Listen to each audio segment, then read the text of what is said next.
नमस्कार साथियों, मैं वैभव आपका वैभव एजुकेशन हब में एक बार फिर से स्वागत करता हूं। साथियों, आज मैं 29 अगस्त की शिफ्ट में जो मैथ्स के सवाल पूछे गए हैं तीनों शिफ्टों में, उनका एनालिसिस लेकर आया हूं और हम इन सवालों को बहुत अच्छे तरीके से कर रहे होंगे और इन सवालों के आसपास जो भी चीज़ें बन सकती हैं उसे भी हम सॉल्व कर रहे होंगे, ताकि आने वाले पेपर्स में जो भी चीज़ें आपसे इससे रिलेटेड पूछी जाएँ आप उनको सही कर पाएँ। ठीक है, देखते हैं अपना पहला सवाल। तो आज एक सवाल पूछा गया है कि a प्लस बी बराबर आपको दे रखा है 15, a गुणा b बराबर आपको दे रखा है 56 और आपसे पूछा है a की क्यूब प्लस b की क्यूब बराबर क्या। ठीक, ये आपसे पूछा गया है। तो अब क्या है, आपको पता है a प्लस बी की क्यूब से इस सवाल का आंसर निकल जाएगा, लेकिन मुझे ऐसा नहीं करना है। मुझे क्या करना है, इसे देखना है क्या शॉर्टेस्ट वे हो सकता है इस सवाल को सॉल्व करने का। तो मैं सबसे पहले ये जो इक्वेशन हमें दे रखी हैं इसमें कुछ मान रख के सेटिस्फाई करके देखूंगा। पहले मैंने देखा a गुणा बी बराबर 56 है, तो मुझे पता है कि 7 गुणा 8 बराबर 56 आता है, तो ये तो मैंने सेटिस्फाई कर लिया यहाँ पे। अब मैं ये देखता हूँ यहाँ पे क्या सेटिस्फाई हो रहा है। तो मैंने 7 और 8 जब इसका मान रखा तो 8 7 15 हो गया, ये भी हो गई हमारी सेटिस्फाई। इसका मतलब a की जगह वैल्यू 7 है, b की जगह वैल्यू 8 है, ये वैल्यू मैंने यहाँ पे रख दी। तो a की क्यूब मतलब 7 की क्यूब, b की क्यूब 8 की क्यूब इज इक्वल टू 343 प्लस 512 855 आपका इस सवाल का आंसर आ गया। ठीक हो गई बात? आई होप आपको सवाल समझ में आ गया होगा। ठीक, अच्छा दूसरा सवाल इसी से रिलेटेड, हम एक जगह ही सारे सवाल एक जैसे देखते हुए चलेंगे। ठीक, एक सवाल और पूछा गया है, वो है a square plus B square बराबर 34 दे रखा है और a गुणा b बराबर आपको दे रखा है 15, a प्लस बी बट्टे a माइनस बी की आपसे वैल्यू पूछी गई है। इसमें भी हमें वही करना है। हमने देखा a गुणा b बराबर 15 दे रखा है, 15 मेरा बन सकता है 5 गुणा 3 से। ठीक, अब यही मैं देखता हूँ यहाँ पे क्या सेटिस्फाई हो रही है चीज़ें।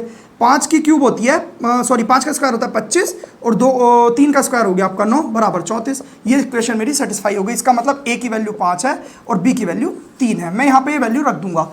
a प्लस बी मतलब 5 प्लस 3 बराबर 8 और 5 में से 3 गया 2 बराबर इस सवाल का आंसर आ गया 4। इस तरीके के सवाल आ रहे हैं आपसे, उसमें कुछ भी फॉर्मूला लगाने का पूछा ही नहीं जा रहा, आपसे सिर्फ ये शॉर्टेस्ट वे में सवाल पूछे जा रहे हैं जो दोनों इक्वेशन आपकी कुछ ना कुछ मान रखने से सेटिस्फाई हो जा रही हैं। ठीक है, अब हम अगला सवाल देखते हैं क्या पूछा गया है। क्वेश्चन नंबर 3, अगला सवाल आपसे पूछा गया है, एक बेलन है जिसकी त्रिज्या में 10% की वृद्धि हो रही है और हाइट में 40% की क्या हो रही है, कमी हो रही है। तो आपसे पूछा गया है कि इसके वक्र पृष्ठ पर क्या फर्क पड़ेगा, मतलब वक्र पृष्ठ में बढ़ोतरी होगी या कमी होगी। ठीक, वो पूछा गया है। तो हमें पता है कि इसके वक्र पृष्ठ का जो होता है, बेलन के वक्र पृष्ठ का क्षेत्रफल होता है 2 पाई RH। इसमें RH का रोल होगा, हमें RH का रोल देखना है। तो ये मैंने लिया पुराना वक्र पृष्ठ और ये लिया नया वाला न्यू वक्र पृष्ठ। ठीक है, दो चीज़ें मैंने ली। अब मुझे पता है त्रिज्या मेरी 10% की मैंने फ्रैक्शन बना ली, 10% की फ्रैक्शन होगी 10/100, प्रतिशतता का 100 लगा लिया मैंने, ये आ गया 1/10। इसका मतलब जो मेरी त्रिज्या है वो 10 से क्या हो गई, 11 हो गई। ठीक, 1 की बढ़ोतरी हो गई। सेम मैंने हाइट को देखा तो 40% की फ्रैक्शन बनेगी 2/5। कैसे, 40/100 हो जाएगा, प्रतिशत का 100 लगा देंगे, ये बन जाएगी। मेरी जो हाइट है वो पहले 5 थी, अब 2 कम होकर हाइट कितनी रह गई, 3। तो अब मुझे पता है कि वक्र पृष्ठ में इन दोनों की आपस में क्या होती है, गुणा। तो मैं पुरानों की गुणा कर लूंगा, नए की गुणा कर लूंगा। तो 10 पंजे 50, ये पुराना वक्र पृष्ठ आ गया। क्योंकि देखो जब हम इनका अनुपात निकालेंगे ना तो 2 पाई से 2 पाई इधर भी आएगा और 2 पाई इधर भी आएगा, ये आपस में क्या हो जाएंगे, कैंसिल। इसीलिए मैं सिर्फ R और H पे वर्क कर रहा हूँ। ठीक, तो पुरानों की मैंने गुणा कर दी यहाँ, नए की गुणा कर दी यहाँ। ठीक, मुझसे पूछा है कि कितने प्रतिशत की वृद्धि या कमी होगी, तो मैं इसे 2 से गुणा कर दूंगा, इसे भी 2 से, ये 100 बन गया, ये बन गया 66। तो कितने प्रतिशत की कमी होगी साहब, 34% की। ये मैंने 100 इसलिए बनाया क्योंकि अब मैं जैसे ये निकालूंगा ना 34 की कमी 100 से गुणा 100, तो ये इससे कट जाएगा। मैंने यहीं पे इस सवाल का आंसर निकाल दिया, प्रतिशत नहीं निकालना पड़ा अगर मैंने यहाँ 100 बना दिया तो। ठीक, आई होप आपको ये सवाल समझ में आया होगा। अब एक काम करते हैं, हमारा बेलन पे सवाल पूछ लिया तो हम क्या करते हैं, बेलन की ना सारी चीज़ें जान लेते हैं क्या क्या होता है। जैसे बेलन का वक्र पृष्ठ हमने पता लग गया 2 पाई RH होगा। ठीक, अब बेलन का संपूर्ण पृष्ठ आपसे पूछ सकता है तो 2 पाई R और R प्लस H इसका फॉर्मूला हो जाएगा। बेलन का आयतन आपसे पूछ सकता है तो वो क्या होगा, पाई R स्क्वायर H। ये हो जाएगा वॉल्यूम, ये संपूर्ण पृष्ठ और ये वक्र पृष्ठ। ये आपको क्या करना है, याद रखने। ठीक है, अगले सवाल की ओर बढ़ते हैं। आई होप आपको ये समझ में आ गया होगा।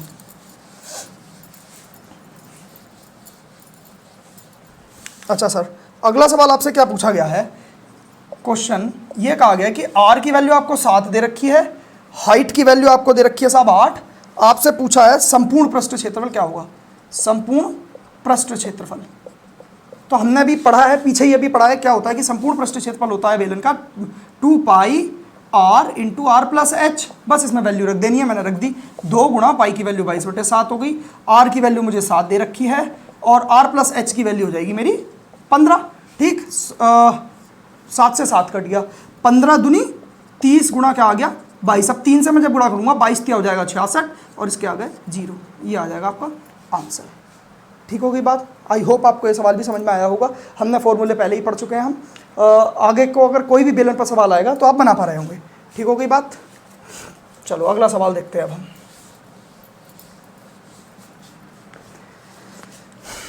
अगला सवाल आपसे पूछा गया है कि 54, 18 समानुपात 12 अनुपात x, ये चतुर्थ समानुपाती x की वैल्यू बतानी है हमें।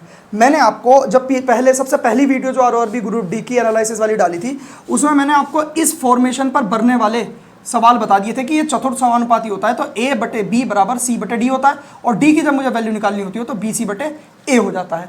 इसी दौरान मैंने आपको एक चीज़ और बताई थी, अगर आपसे तृतीय समानुपाती ये c पूछ ले तो a/b बराबर b/c होगा, और हमसे ये पूछा गया है तृतीय समानुपाती तो c की वैल्यू हो जाएगी b²/a।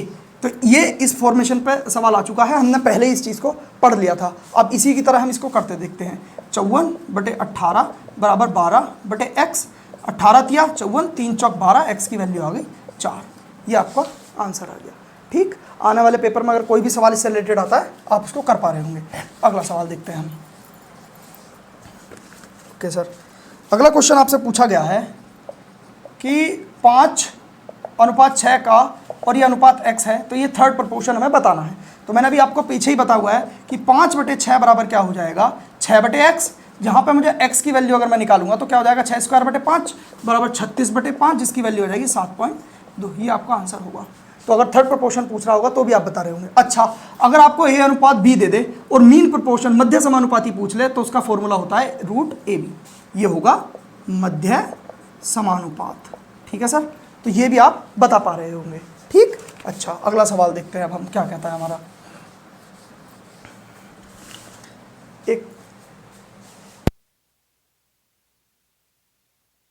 चलिए अपना अगला सवाल देखते हैं। अगला सवाल आपसे कह रहा है कि साहब एक दुकानदार है जो अपनी वस्तु को सीपी पर बेचने का दावा करता है, लेकिन 1 किलोग्राम की जगह सिर्फ 950 ग्राम ही देता है, तो उसका लाभ प्रतिशत बताना है कि लाभ कितना कमा रहा है। कहता है कि मैं सीपी पे देता हूँ, लेकिन क्या करता है वो 950 रुपए की चीज़ उसे देता है। मैं रुपए में इसको समझ ले रहा हूँ, ग्राम में हम कन्वर्ट कर लेंगे। 1000 रुपए की चीज़ कहता है कि भाई वो मेरे पास मैं जो तुम्हें चीज़ दे रहा हूँ ये 1000 दे रहा हूँ, 1000 ग्राम दे रहा हूँ, लेकिन वास्तव में कितनी देता है 950। तो ये तो उसका सीपी हो गया, ये क्या हो गया उसका एसपी। बस भाई इतनी ही रुपए की चीज़ तो उसने दी है, उसकी जेब से तो सिर्फ 950 ग्राम गए हैं, लेकिन उसने बताया कितना है आपको कि साहब मैं आपको 1000 ग्राम दे रहा हूँ। ठीक, तो ये उसका सीपी है, ये उसका एसपी है। कितना, मैंने इसको सॉल्व किया, 0 से 0 कटा, 5 से काटा तो ये आ गया इतना। मुझे 1 का लाभ होगा उस दुकानदार को, 19 पर गुणा 100 करूंगा तो ये आ जाएगा 5.2%। ये समथिंग वाला आएगा, लगभग। ठीक है, ये आंसर आपका आ रहा होगा। इस तरीके का सवाल आपसे पूछा गया है। ठीक, अब अगला सवाल देखते हैं हम क्या पूछा गया है। अगला सवाल बोर्ड मास पर पूछा गया है। ठीक है, देखते हैं क्या कहता है। 24 गुणा 15 भागा 12 प्लस x बराबर 165, तो x की वैल्यू क्या है। ठीक, बोर्ड मास का रूल आपको पता होना चाहिए। पहले तो ब्रैकेट सॉल्व होते हैं, फिर ऑर्डर प्लेस होता है, उसके बाद क्या आता है डिवाइड, भाग जिसे कहेंगे, हमारे काम की ये चीज़ें हैं। फिर m मतलब मल्टीप्लाई हो जाएगा, गुणा जिसको हम बोलेंगे, इसके बाद गुणा होता है। फिर आता है a एडिशन जिसका मतलब जोड़ होता है, उसके बाद आता है s इसका मतलब सब्सट्रैक्शन मतलब घटा होता है। हम इसी क्रम में चीज़ों को करेंगे इन सवालों में। देखो सबसे पहले हमें क्या करना है, भाग। तो मैंने देखा भाग मेरी यहाँ पे आ रही है, तो मैंने क्या किया 24 गुणा 15, इसे मैंने एग्जैक्ट 12 लिख दिया। ठीक, यहाँ पे बराबर 165 आ गया। 12 से ये कटेगा 2 बार, 15 दूनी क्या हो जाएगा 30, 30 इधर प्लस में, उधर जाकर क्या हो जाएगा माइनस, तो x बराबर 165 माइनस 30 आ जाएगा, जिसकी वैल्यू आ जाएगी 135। यही मेरा क्या होगा आंसर। इस तरीके से आप सवाल को कर रहे होंगे। अच्छा, अगला सवाल देखते हैं हम अपना। अगला क्या आया है, वो भी बोर्ड मास से रिलेटेड ही है। वो सवाल है 3 माइनस 9 प्लस 21 भागा 7 गुणा 19 बराबर क्या। ठीक, तो अब सबसे पहले मुझे क्या करना होता है, आपको पता है भाग उसके बाद गुणा, फिर जोड़, फिर घटा। तो मैंने यहाँ भाग पकड़ी, 7 या 21, 3 गुणा 19 बचेगा और ये 3 - 9 है ही है। अब क्या करूँगा मैं, प्लस करूँगा या गुणा करूँगा, तो मुझे पता है कि फिर मैं करूँगा गुणा। मैंने गुणा करी, 19 या 57 प्लस यहाँ मैंने इसमें से घटा दिया, माइनस के 6 बचा। अब 57 - 6 कितना हो जाएगा, 51 आपका आंसर हो जाएगा। ठीक हो गई। आई होप आपको ये सवाल भी समझ में आया होगा। अच्छा, अगला सवाल देखते हैं। ये भी बोर्ड मास पर ही था, तो आपको ये याद रखना है, पहले हमें भाग करना है, नहीं तो सवाल आपका बदल सकता है। अच्छा, एक क्वेश्चन पूछा गया है आपसे कि इकाई का अंक बताना है, 12 गुणा 456 गुणा 63 गुणा 42, इसका यूनिट डिजिट मतलब इकाई का अंक पूछा गया है। तो जब हमसे इकाई का अंक पूछा जाता है तो हम सिर्फ इकाई के अंक पर ही वर्क करते हैं। जैसे इसका इकाई का अंक, इसका ये, इसका ये, इसका ये। 6 दूनी क्या हो गया, 12, 12 का इकाई का अंक पकड़ेंगे, 3 दूनी 6, ठीक, और इसके भी इकाई के अंक से गुणा करेंगे, 6 दूनी 12, इसका इकाई का अंक। तो मेरा आंसर क्या आ गया, 2। इसका इकाई का अंक क्या आ जाएगा, 2। ठीक, आई होप आपको चीज़ें समझ में आई होंगी। एक सवाल हम अपनी तरफ से अच्छा सा ले रहे हैं, हो सकता है यूनिट डिजिट पे आपसे ये वाला सवाल आने वाले समय में पूछा जा सके। 100, ये प्रीवियस ईयर क्वेश्चन है, TCS द्वारा पूछा हुआ ही, तो हो सकता है आने वाले सवाल में आपको ये सवाल मिल जाए कि इसका इकाई का अंक हमें बताना है। 342 की पावर 812, इसका हमें यूनिट डिजिट बताना है कि क्या होगा इसका यूनिट डिजिट। ठीक, तो कैसे करना है हम इस सवाल को, देखो ये है ना, ये लास्ट की 2 पावर्स होती हैं, इनको हम 4 से भाग करके देखते हैं। जितनी घातें शेष बचती हैं, जितना भी शेष बचता है वो इस लास्ट वाले डिजिट की क्या हो जाती हैं, घात हो जाती हैं। मैंने जब 4 से इसे भाग किया तो 12 कट जाएगा, 1 घात बचेगी, तो 7 की पावर 1 निकाल देंगे यहाँ से। ये मैंने जब इसको 4 से भाग किया तो 44 पूरा कट गया, 3 मेरे पास शेष बचा, वही 3 9 की पावर बन जाएगी। फिर इसको किया, ये पूरा कट गया, मतलब कि इस 4 की पावर 4 ही आ जाएगी, 0 नहीं रखते हम कभी भी, 4 ही रखेंगे, तो 4 की पावर 4 आ जाएगी। यहाँ पे हमने देखा 12 पूरा कट गया, तो 2 की पावर भी हमें क्या ही रखनी पड़ेगी, 4। ये कॉन्सेप्ट हम बहुत वाइड करके जब हम नंबर सिस्टम चैप्टर पढ़ेंगे तब पढ़ेंगे, अभी मैं आपको बता दे रहा हूँ कि कैसे हम करते हैं। तो यहाँ से 7 आ गया, 9 की जब मैं क्यूब करता हूँ 729, उसका भी मैंने यूनिट डिजिट ले लिया क्योंकि मुझे यूनिट डिजिट ही बताना है। 4 की पावर 4 क्या होगा, देखो 4 चौक 16, 16 चौक 64, जब मैं 64 को 4 से गुणा करूंगा तो मेरे पास यूनिट डिजिट क्या आएगी, 4 चौक 16, 6 ले लिया मैंने यहाँ पे। 2 को 4 बार जब गुणा करेंगे, 2 दूनी 4, दूनी 8, दूनी 16 का क्या आ जाएगा, 6। ठीक है, 9 7 63 का 3 ले लिया यूनिट डिजिट, 6 6 36 का 6 ले लिया यूनिट डिजिट, 6 18, 18 का मुझे यूनिट डिजिट बताना है, ये क्या आ गया, 8। इस तरीके से ये सवाल भी आने की पॉसिबिलिटी है, आप इसको भी अच्छे से पढ़ के जाएँ। ठीक होगी बात। अगला सवाल देखते हैं हम।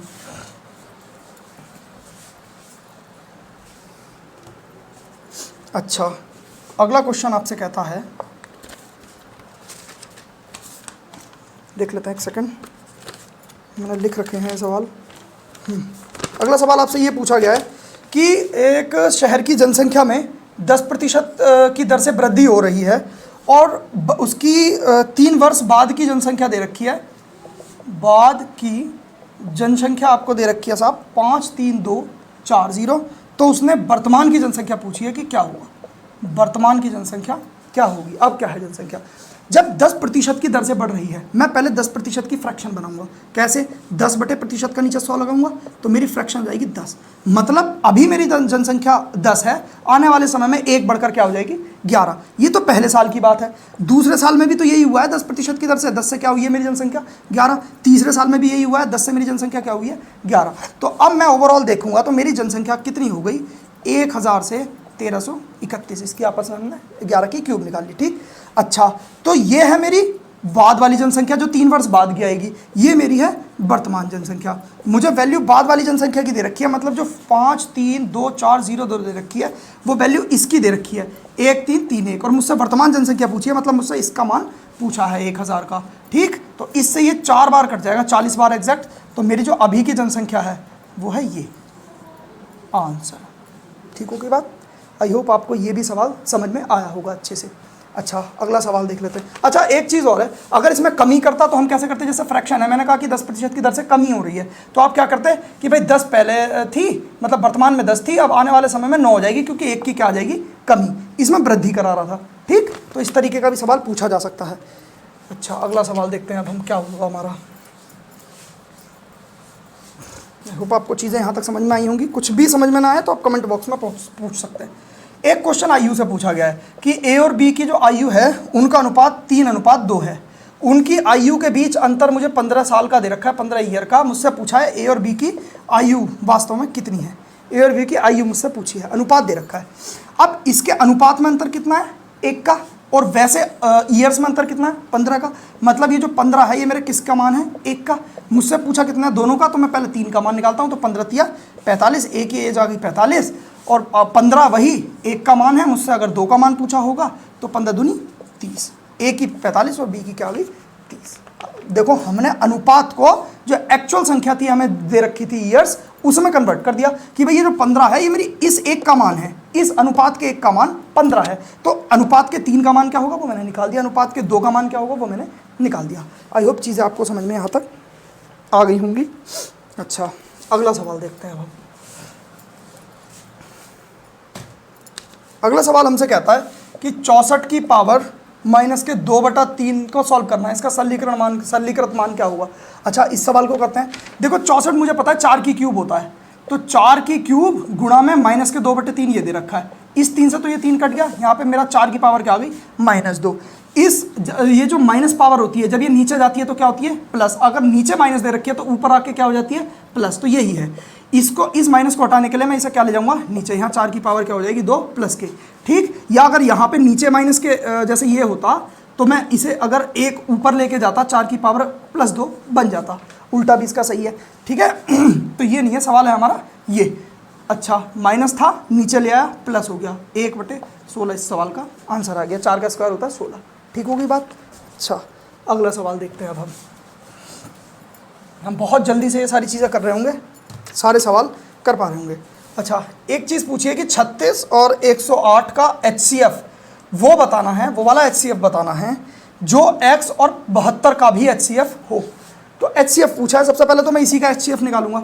इसका HCF मुझे पता है, या तो फिर इनका अंतर लेते हैं, या तो इनका अंतर होता है या उस अंतर का ही कोई गुणज होता है। मैंने देखा कि जो 36 है ना, ये 36 ही इसका HCF है। काट के देखो आप, 36 से ये भी कट रही है और ये भी कट रही है, 36 ही इसका HCF है। अगर मैं यहाँ 36 और 72 लिख दूँ तो इसका HCF क्या आएगा, इसका भी HCF 36 ही आएगा। क्यों? क्योंकि 36 भी कट रही है और 72 भी कट रही है, ठीक। आई होप आपको ये सवाल समझ में आ गया होगा। तो इसका आंसर होगा 36। और ये शायद अगर क्वेश्चन इस तरीके का नहीं हुआ तो हो सकता है थोड़ा बहुत कुछ और पूछा हो इसमें, लेकिन यही मुझे मिल पाया तो मैंने आपको बता दिया, ठीक होगी बात। अच्छा, अगला सवाल देखते हैं। अब टाइम एंड वर्क का सवाल आए हैं, 2 सवाल आए हैं सेम ही डाटा पे। ए 12 दिन में एक काम को करता है, बी 18 दिन में एक काम को करता है। ए प्लस बी प्लस सी उसी काम को 4 दिन में करते हैं। तो पूछा है कि सी उस काम को कितने दिन में करेगा, ठीक है। तो सबसे पहले हम काम निकालते हैं कि भाई टोटल वर्क कितना होगा। तो लेते हैं इसका एलसीएम। इसका एलसीएम मैंने लिया तो वो आया 36। अब ये था समय, मुझे पता है समय गुणा क्षमता बराबर आता है कार्य, ठीक। तो कार्य मेरे पास 36 है। अगर मैं ए का ये समय यहाँ रखता हूँ और 12 रखता हूँ यहाँ पे, और इसकी क्षमता इफिशियंसी निकालने की कोशिश करता हूँ, तो इफिशियंसी मेरी आ जाएगी 3, 12 या 36। तो ए का समय दे रखा है, कार्य दे रखा है, मैंने इसकी क्षमता निकाल दी। बी का समय दे रखा है, कार्य दे रखा है, इसकी मैंने क्षमता निकाल दी 36 को 18 से भाग करके। अब ये 4 है, 4 को जब मैं 36 को भाग करूँगा तो मेरा आ जाएगा 9, इसकी इफिशियंसी। तीनों की इफिशियंसी मेरे पास 9 है। मुझे पता है ए की जो इफिशियंसी है मेरे पास 3 है, बी की इफिशियंसी मेरे पास 2 है, तो सी की कितनी होगी आप बताओ। जब टोटल का 9 है तो 3 2 5 तो ये हो गया, तो सी की मेरी इफिशियंसी क्या रही होगी 4, तभी तो 4 3 7 8 9 बन गया होगी इफिशियंसी है, ठीक है। तो अब मुझे क्या निकालना है, सी की इफिशियंसी मुझ पर आ गई, समय निकालना है। तो इसी वाले फॉर्मूले में रखेंगे भाई, सी का समय तो मुझे निकालना है, सी की इफिशियंसी मेरे पास 4 है और टोटल वर्क मेरे को 36 दे ही रखा है। तो समय क्या आ जाएगा सी का, सी कितने दिन में उस कार्य को कर रहा होगा 9 दिन में, ये आंसर है, ठीक होगी बात। इसी सवाल को एक तरीके से और पूछा है, देखते हैं कैसे पूछा है। डाटा यही है लेकिन बस उसमें अल्टरनेट डेज वाला कॉन्सेप्ट पूछ लिया आपसे, तो वो भी आप देख लो। ए है, एक कार्य को 12 दिन में कर रहा है, बी 18 दिन में कर रहा है, सी 9 दिन में कर रहा है, ठीक। आपसे पूछा है कि यदि वह एकांतर दिन पर कार्य करें, एकांतर दिन कार्य करें तो कितने दिन में कार्य कर लेंगे। तो टोटल कार्य, टोटल वर्क वो जो है कितने दिन में कर लेंगे तीनों मिलकर, जब वो एकांतर दिन मतलब एक दिन के अंतर पर कार्य कर रहे हैं। सबसे पहले तो मैंने टोटल वर्क निकाला इनका एलसीएम लेके, मुझे पता 36 इसका एलसीएम आ गया। अब मैं ये का समय दे रखा है, इफिशियंसी निकालूंगा तो 12 तिया 36, 18 दूनी 36, 9 चौक 36, ये मेरी आ गई क्षमता है, इनकी क्षमता, ठीक है नहीं। अच्छा, अब क्या करना है, एकांतर दिन पे काम कराना है। मतलब सबसे पहले मैंने ए से शुरू करना है। उसमें दे रखा था सवाल में कि यदि ए शुरू करे तब कितने दिन में टोटल कार्य कर लेंगे वो। तो जब ए शुरू कर रहा है, इसमें ये बताया जाएगा कि पहले दिन कौन कार्य करेगा। इसमें इस सवाल में बता रखा था कि ए से शुरुआत करनी है हमें। तो पहले दिन हमारा ए ने कार्य किया और भैया उसने अपनी इफिशियंसी के हिसाब से 3 काम कर लिया उस दिन में। ठीक हो गई बात। अच्छा, अगले दिन बी आया, बी 2 काम कर सकता है एक दिन में। तो अगला दिन जो था बी ने अपना 2 कार्य पूरा कर दिया। अब आया सी मेरा एक दिन में कितना कार्य कर सकता है, 4। तो अब मेरे पास ये देखो दिन कितने हो गए, 3 तो दिन हो गए मेरे पास टोटल, और मेरे पास टोटल कार्य कितना हो गया, 9 कार्य मैंने 3 दिन में कंप्लीट कर दिया होगा। फिर अगले 3 दिन में 9 कार्य होगा, फिर अगले 3 दिन में 9 कार्य होगा, क्योंकि एकांतर कर रहे हैं ये कार्य। तो मैं देखूंगा कि मुझे 36 पे जाने में कितना समय लग जाएगा। तो मैंने देखा जब मैं 9 को 4 से गुणा करता हूं तो मैं 36 पे टोटल कार्य अपना पूरा करवा लूंगा। तो अगर मैं 4 से यहाँ गुणा कर रहा हूँ तो मुझे यहाँ भी 4 से गुणा करनी पड़ेगी। मतलब कि 12 दिन में मेरा 9 चौक 36 कार्य टोटल हो जाएगा 12 डेज में। तो यही मेरा क्या होगा, 12 दिन आंसर होगा। आ गई आपको समझ में बात? आई होप समझ में आ गई होगी। अब हम अगले सवाल पर चलते हैं। अगला सवाल आपसे क्या पूछा गया? अगला सवाल आपसे पूछा गया है कि एक व्यक्ति 10 रुपए में 5 के हिसाब से वस्तुएं खरीदता है और 15 रुपए में 6 के हिसाब से वस्तुएं बेचता है। ये तो उसने खरीदी और ये बेची, तो उसका लाभ या हानि प्रतिशत बताना है। अब एक बात बताओ, अगर मैं आपसे कहता कि एक व्यक्ति एक वस्तु को, या कोई भी कितनी ले लो, मैं तो कह रहा हूँ 4 वस्तुओं को 10 रुपए में तो खरीदता है, उन्हीं 4 वस्तुओं को 15 रुपए में बेच देता है। तो आपको पता है वस्तुएं वही वस्तुएं उतनी वस्तुएं खरीदी हैं, उतनी बेची हैं। तो मुझे साफ साफ दिख रहा है 5 रुपए का लाभ हो रहा है नहीं हो रहा। लेकिन यहाँ इसने क्या है, 5 तो खरीद रहा है और 6 बेच रहा है। इसने दर बदल दी वस्तुओं की। तो हमें क्या करना है, पहले इन वस्तुओं को सेम बनाना है। तो उसके लिए मैं ले लेता हूँ एलसीएम। 6 पंजे क्या हो गया, 30। जब मैंने 5 से 30 को भाग किया 6 आ गया, 6 से 30 को भाग किया 5 आ गया।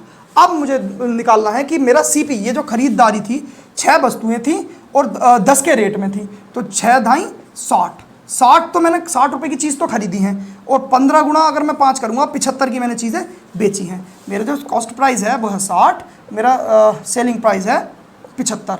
तो मैंने जब इसका अनुपात निकाला तो निकला मेरा 12 नहीं 5 से वैसे ही कट जाएगा, 15 पंजे 15 बार और ये 12 बार। ठीक है, 5 से ही कट गया। अब इसको मैं और एक बार सोल्व कर लूँगा, ये आ जाएगा 4, ये आ जाएगा 5।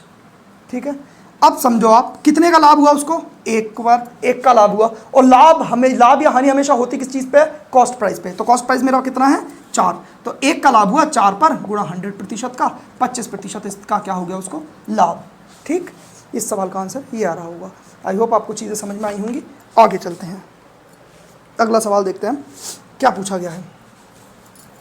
ये जो अगला सवाल पूछा गया है ये द्विघात समीकरण से पूछा गया है, और ये हर पेपर में इसका कुछ ना कुछ क्वेश्चन आ रहा है इसके ऊपर। यही संख्या दे रखी है, x² 2x² minus 7x plus 12 बराबर 0। ये वेरी कर सकती है, ये इक्वेशन हो सकता है इसकी जगह कुछ और पूछी गई हो, लेकिन पूछा गया है। इसमें बताना है मूलों की प्रकृति क्या है, मूलों की प्रकृति पूछी आपसे कि मूलों की प्रकृति क्या है इसकी।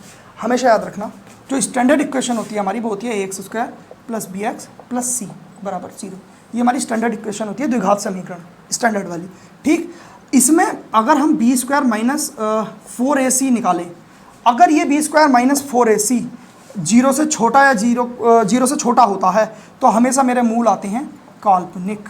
ये आप याद रखना, आपसे आगे को कुछ भी पूछा जा सकता है। मैंने पिछली वाली वीडियो में आपको बता दिया था कि मूलों का अगर योग पूछता है तो माइनस b/a होता है, और मूलों का यदि गुणनफल पूछता है अल्फा गुणा बीटा तो वो c/a होता है। और इस पे सवाल आ भी चुका है। अब मूलों की प्रकृति पूछ ली, हो सकता है इन दोनों पर भी सवाल फिर से बन जाए, तो आपको ये भी पता होने चाहिए।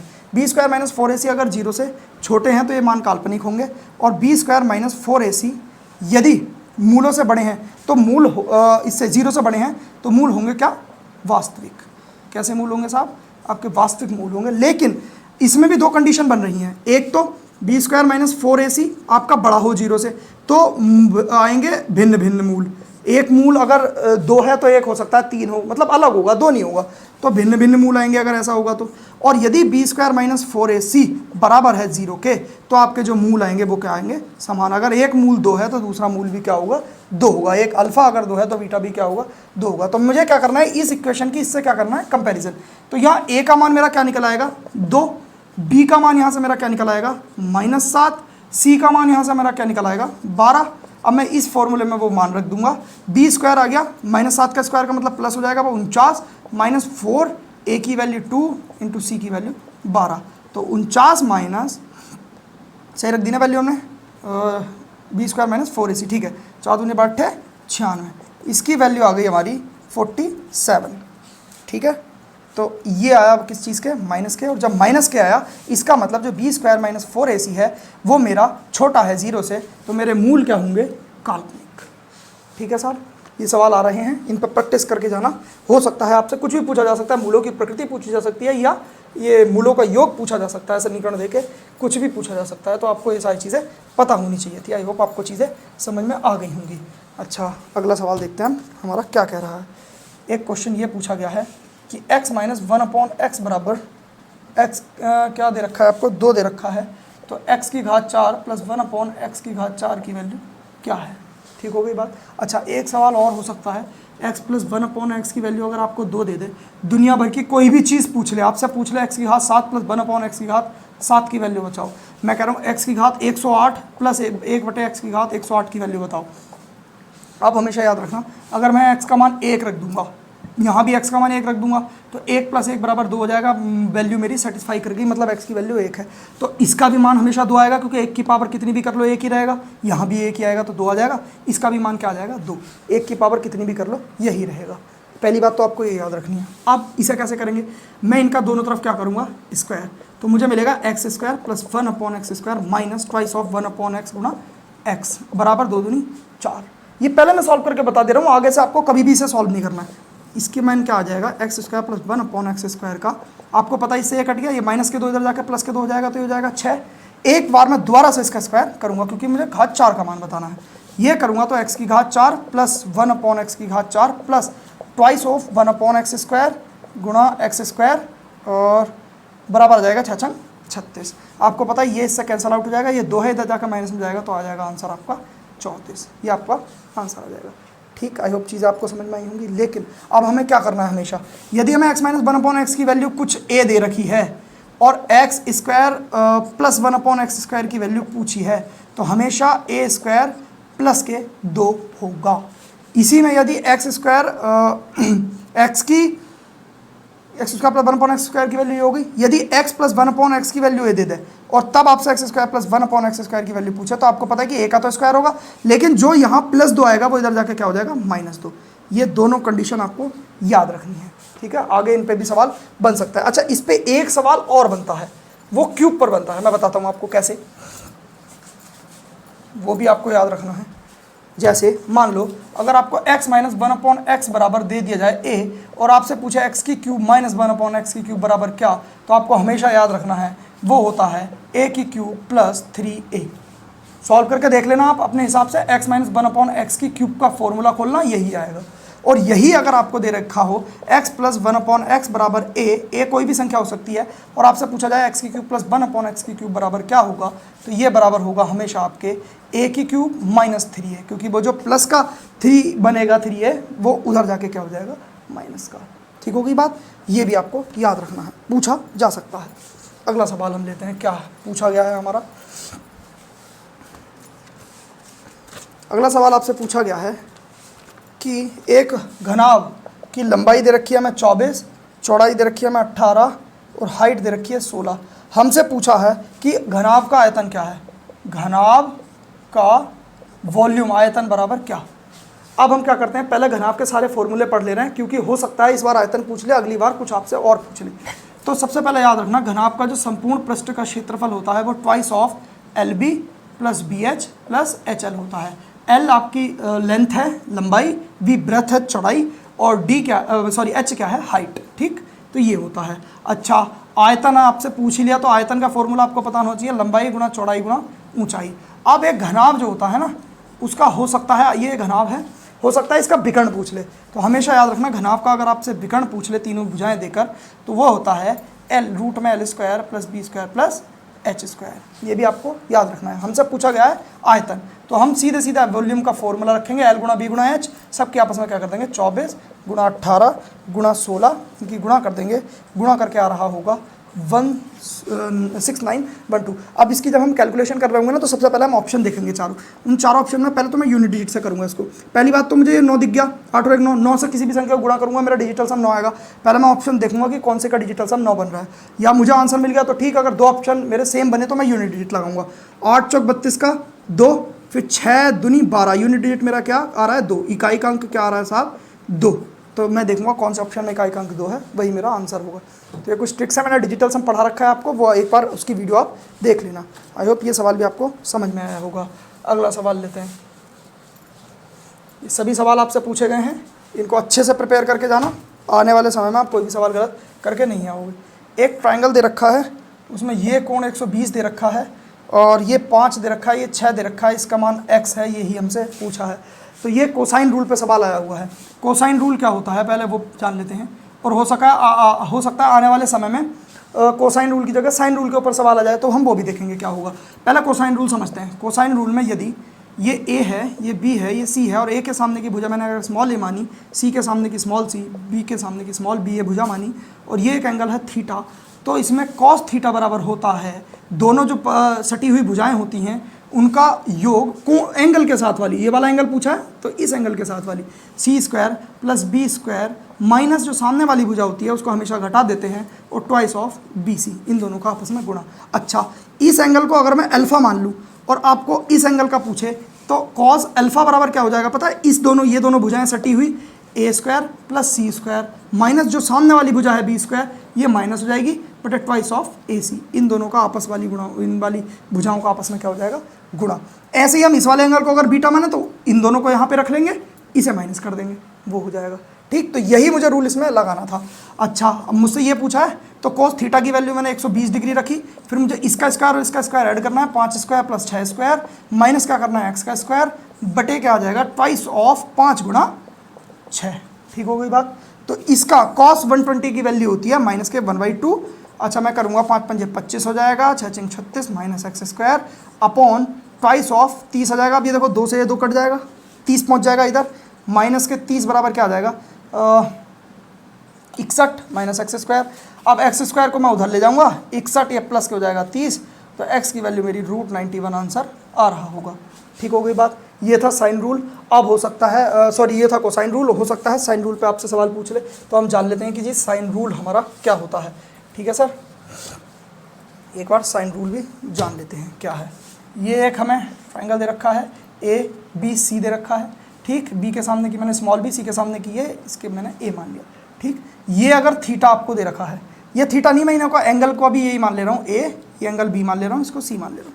साइन रूल क्या कहता है मेरा, साइन रूल क्या होगा, साइन रूल होगा मेरा जो एंगल मैं लूँगा उसी के सामने की भुजा उसके अनुपात में होगी। कैसे, साइन अगर मैं ए ले रहा हूँ तो उसके सामने की भुजा इसके बटे में ये होगी, ये बराबर होगा साइन बी, अगर मैं साइन एंगल बी ले रहा हूँ तो उसी के सामने की भुजा बी होगी, बराबर अगर मैं साइन सी ले रहा हूँ तो इस सी के सामने की भुजा ये वाली सी होगी। ये होता है हमारा साइन रूल। इसके ऊपर भी सवाल आने की संभावना है। आई होप चीज़ें आपको समझ में आई होंगी, और अगर कोई भी चीज़ आपको दिक्कत दे रही है या कमी लग रही है किसी चीज़ में या समझ में नहीं आ रही है तो आप कमेंट बॉक्स में मुझे ज़रूर बताएं, मैं ज़रूर उसका हल करूँगा। बाकी अगर कोई भी क्वेरी हो तो आप मुझे इंस्टा पे डीएम कर सकते हैं, लिंक डिस्क्रिप्शन में है। हमारी प्रीवियस वीडियोस के लिंक भी डिस्क्रिप्शन में है, आप वहाँ जाके उनको विजिट करके देख सकते हैं। क्या कुछ ना कुछ तो आपको ज़रूर उसमें नया मिलेगा। बाकी बहुत बहुत धन्यवाद आपका।